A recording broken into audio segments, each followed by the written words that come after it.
Welcome to Tell Me More Stories Told as podcast. Great to be here. Today, we're embarking on a really significant journey. We're diving deep into a pivotal and, frankly, tragic moment in history. We are. We're looking at the Armenian Genocide, which took place within the Ottoman Empire, primarily during World War I. It's a story of a people, an empire under immense stress, and events that, well, they still cast a very long shadow today. Absolutely. And our goal here, our mission for this deep dive, is to try and navigate the complexities, to understand the events, the motivations behind them, and the lasting impact. We want to piece together the key insights, bring you, our listener, a clear understanding, maybe uncover some aspects that aren't always discussed. Exactly. We'll trace the history, the buildup of tensions, the horrifying methods used, the global reaction, and importantly, the legacy. It's definitely a challenging topic, but it's one we feel is crucial to understand. So where should we begin? The background. Let's start there, setting the scene. The Armenians within the Ottoman Empire, their history in that region goes back, well, incredibly far. Right. We're talking, what, 6th century BCE?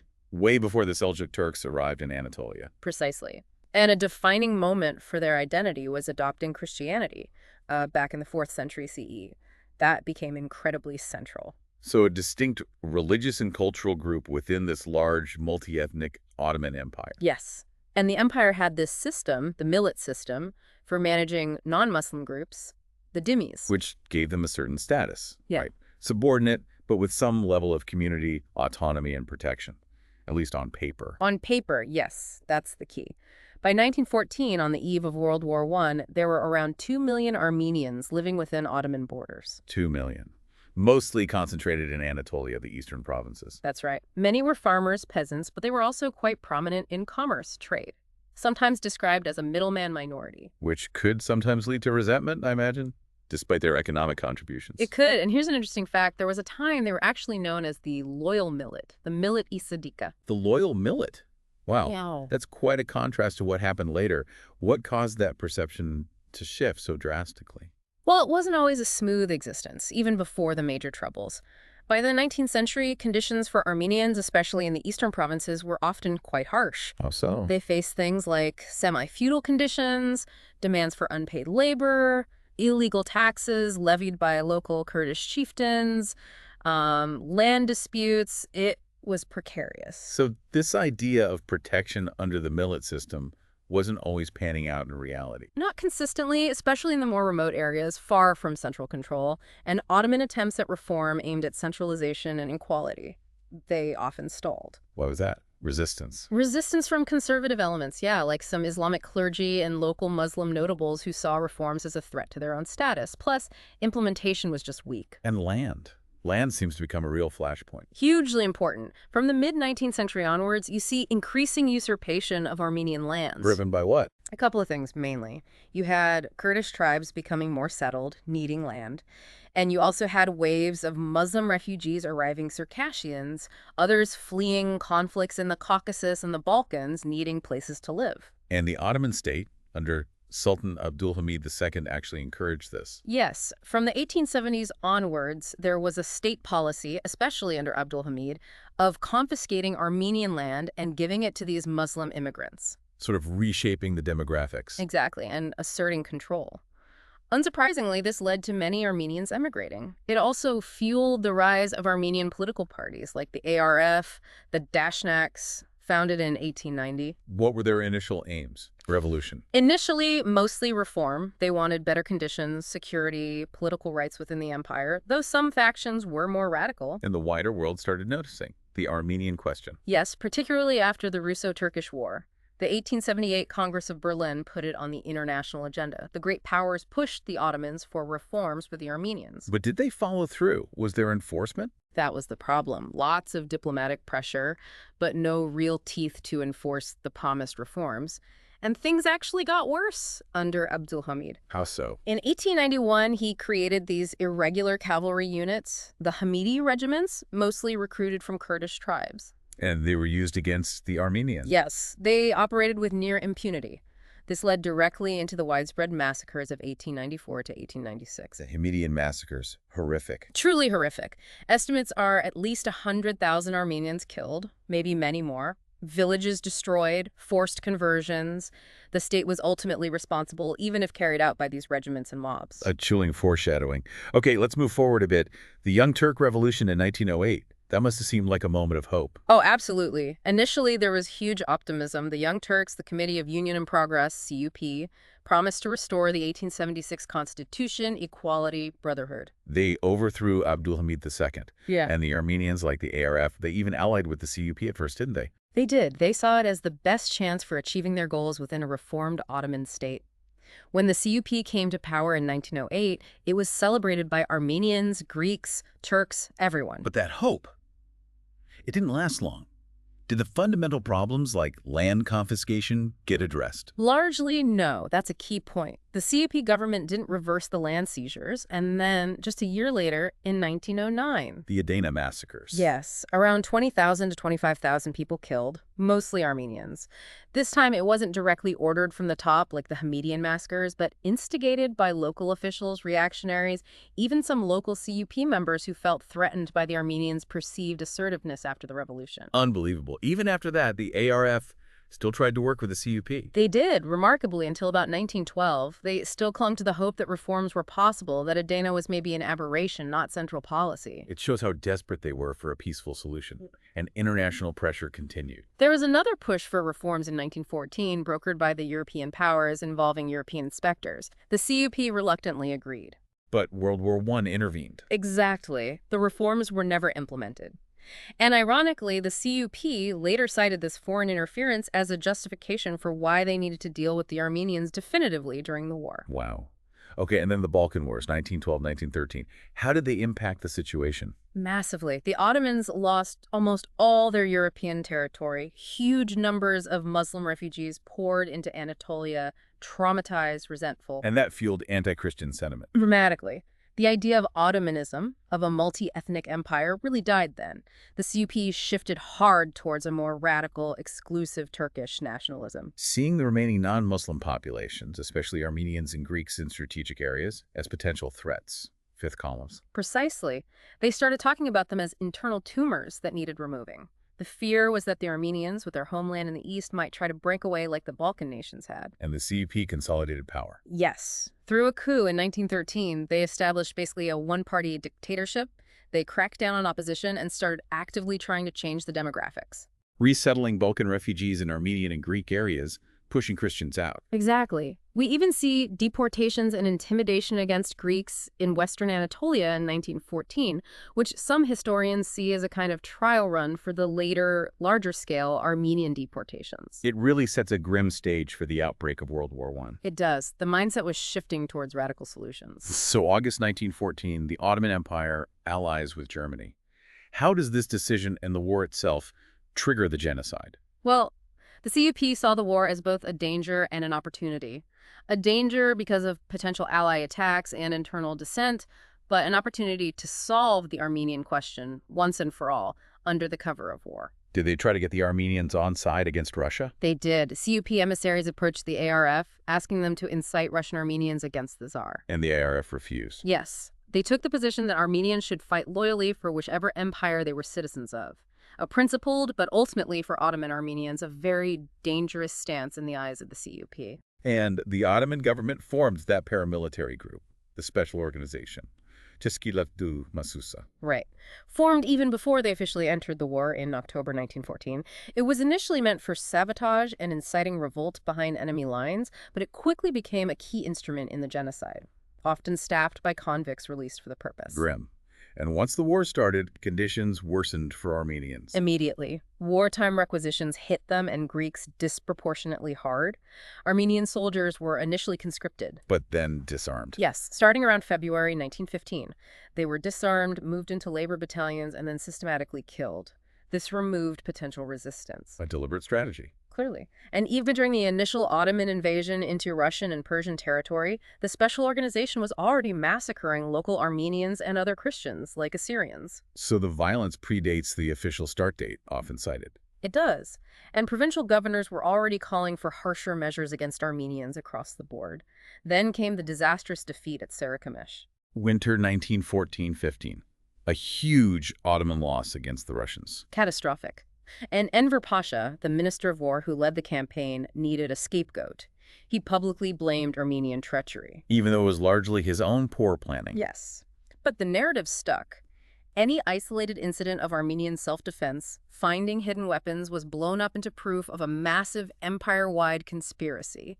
Paranoia ran rampant among the CUP leadership. Despite reports to the contrary. Despite reports from some German officers and others saying there was no organized Armenian revolt, the decision-makers chose to believe the conspiracy theory. And the massacres began escalating locally. Yes. In places like Van province, massacres of Armenian men started as early as December 1914. Then, in April 1915, the situation in the city of Van itself boiled over. What happened there? The governor, Cevdet Bey, who was Enver Pasha's brother-in-law and known for his brutality, demanded Armenians hand over their arms. Knowing this meant certain death, the Armenians in Van resisted. The Van resist? Yes. They fortified their quarters and held off Ottoman attacks for about a month until the Russians arrived in May. But while the city resisted, the surrounding villages were massacred. How many died in Van province? When the Russians arrived, they found evidence of around 55,000 Armenians killed in the province. A horrifying number. And this resistance, though localized and defensive, was used as the justification for empire-wide action. It was the final pretext the CUP needed. Even before Van, though, the decision for large-scale removals was likely made by the CUP Central Committee in late March or early April 1915. And then April 24th, 1915, a date seared into Armenian memory. Yes. On that night, hundreds of Armenian intellectuals, community leaders, professionals, the elite were arrested in Constantinople and deported. The aim being to decapitate the community, prevent organized resistance. Exactly. Most were killed shortly after. And on the same day, all Armenian political organizations were banned. It was a coordinated strike. So the stage was set for the systematic deportation. The machinery was in motion. Let's talk about those deportations. The CUP saw Armenian civilians as an existential threat during wartime. Was the goal truly just relocation for security? No. I mean, the official line was relocation for security reasons, but the evidence overwhelmingly points to the goal being the permanent removal, the elimination of Armenians from Anatolia. Deportation was, in effect, intended as a death sentence. How do we know that? The sheer brutality of the process, the lack of provisions, the routes chosen through deserts and mountains, the systematic massacres along the way, the statements of perpetrators, the demographic goals stated in internal documents, it all points to genocidal intent. And they passed a law to give it a veneer of legality. Yes, the temporary law of deportation in May 1915, but by June, Talat Pasha, the interior minister, ordered the deportation of all Armenians, regardless of location, even far from any war zone. And there was that dual-track system of orders, wasn't there? Right. Official orders for deportation went through government channels.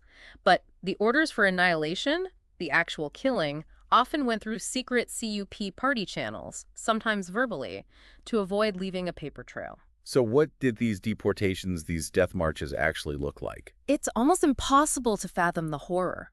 Convoys of tens of thousands, mostly women, children, elderly, forced to walk hundreds of miles. With little or no food or water. Deliberately deprived, subjected to constant robbery, rape, violence by guards, by the special organization units, by bandits, sometimes by local villagers incited against them. And those who couldn't keep up. Left to die by the roadside or shot. Execution sites were often pre-selected ravines, caves, rivers like the Tigris and Euphrates, which became choked with bodies. The men had mostly been killed earlier. Yes, usually separated at the start of the deportation or even before, and marched off to be massacred. And this wasn't just chaotic violence. There was a systematic element.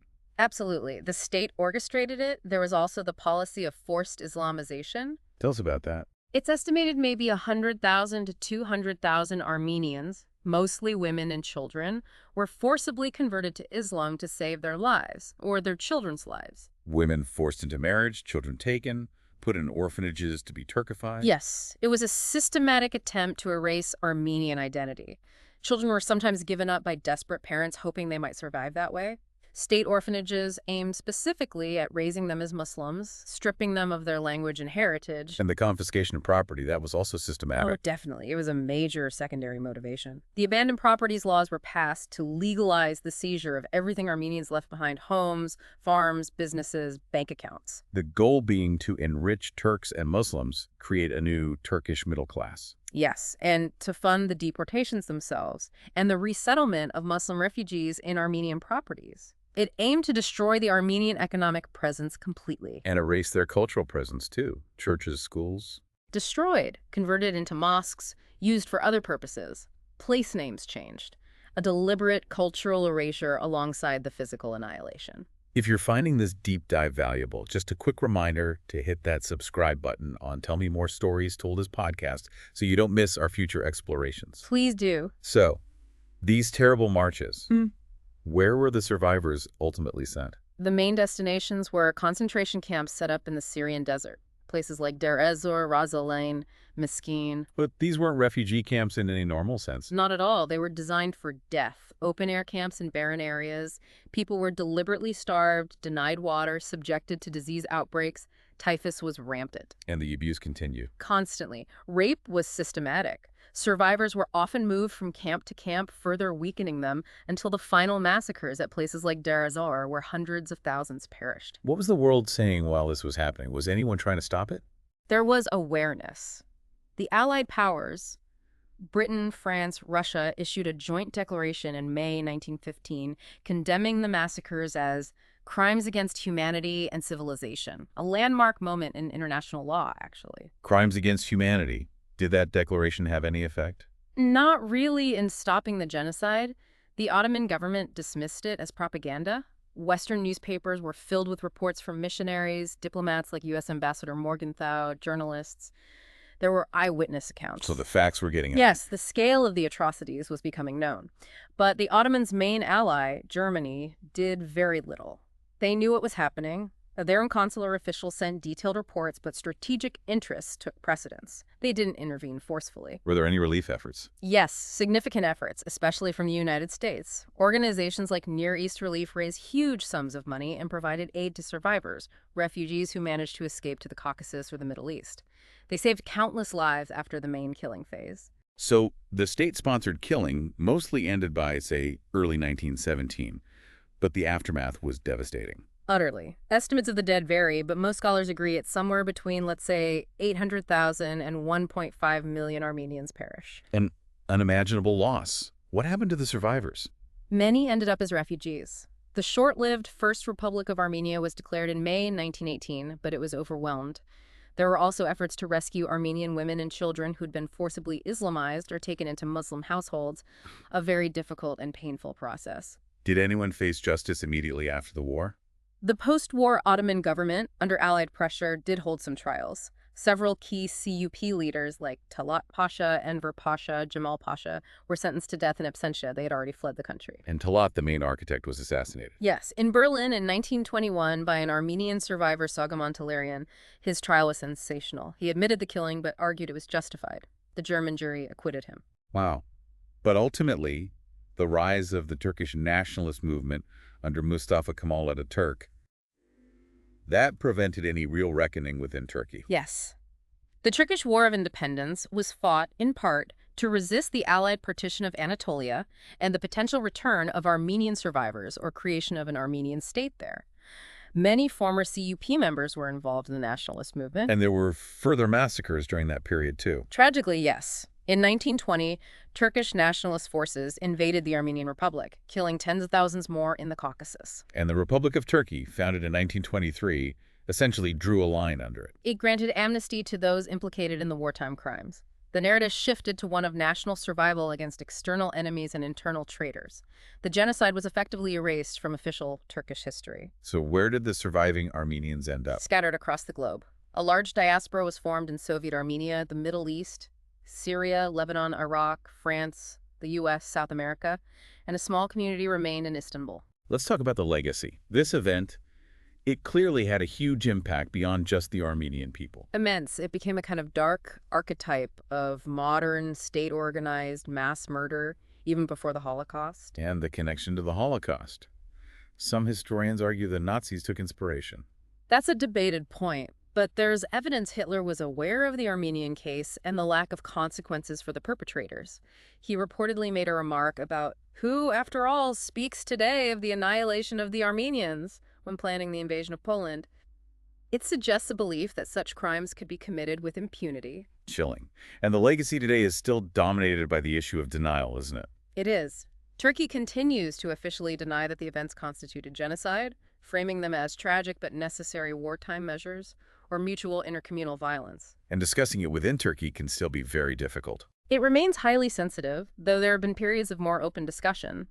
But journalists, academics, writers who challenge the official line can still face prosecution or harassment.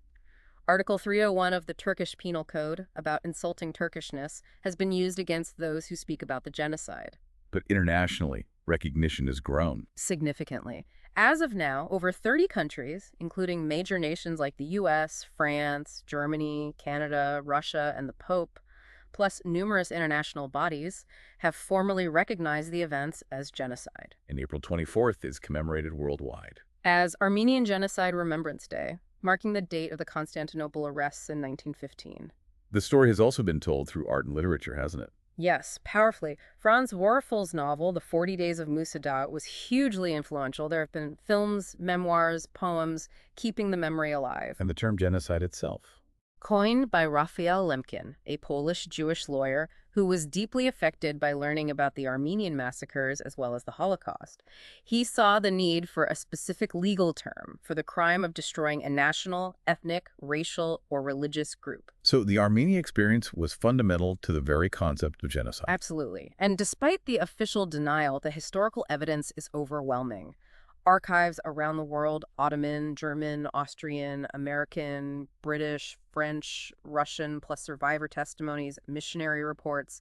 The documentation is vast. The scholarly consensus outside Turkey is Almost unanimous. Historians specializing in the period, genocide scholars, they overwhelmingly recognize the events as genocide. So wrapping up this deep dive, Yeah. it's just an incredibly sobering story. Nationalism, fear, opportunism colliding during a world war, leading to the systematic destruction of a people. The deportations, the massacres, the forced conversions, the property theft.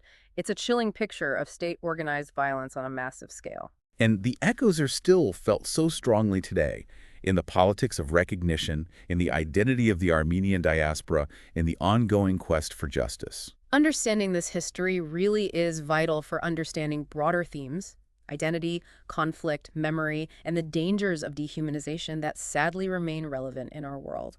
We really encourage everyone listening to explore this further. Think about what stood out to you from our discussion today. What questions linger? It's a history that demands remembrance and continued learning. Definitely. Thank you so much for joining us on this difficult but important deep dive on Tell Me More Stories Told As podcast. Thank you for listening. We hope you'll join us next time as we explore another fascinating story from the past.